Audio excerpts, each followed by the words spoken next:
Hi, my name is Jason Allen. I'm a business broker in Los Angeles.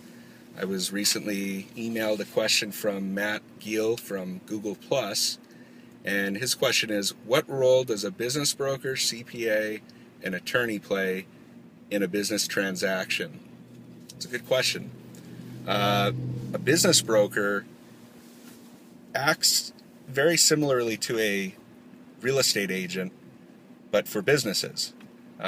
Ultimately, they will assist the seller with listing the business for sale and putting a price on it based on quite a number of different factors.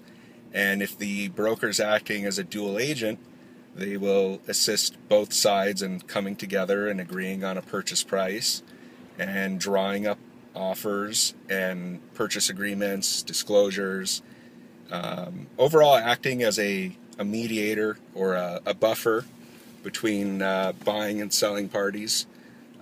Typically, things can get very emotional during these purchases, and it's usually best if buyer and seller communicate through a broker who can mediate things and overall make the process a lot less stressful and give it a higher chance of actually closing.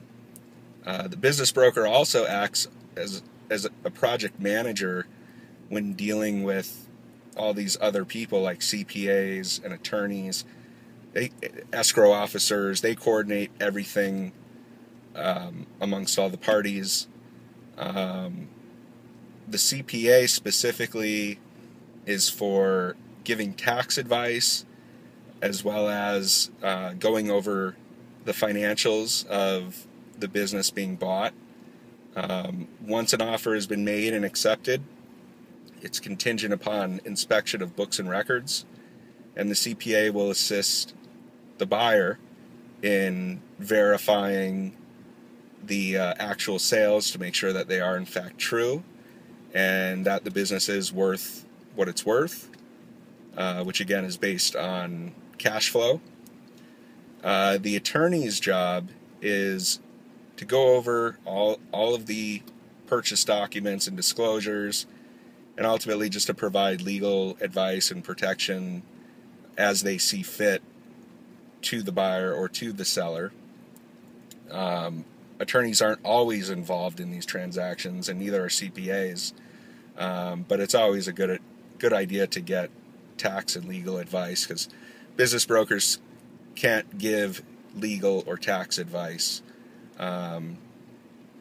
Most importantly, I'd say right now, it's always important to contact your CPA. There's lots of ways that a purchase price can be structured, and of course they're taxed depending on the way that the allocation of purchase price is structured, which can impact both buyer and seller if it's not done right. And ultimately, when the seller gets final funds out of escrow, it's a good idea to have a plan on what to do with the money and where it's going, to minimize your tax burden. So yeah, that's pretty much it. If anyone else has any questions, feel free to comment, and I'll do my best to answer. Thanks.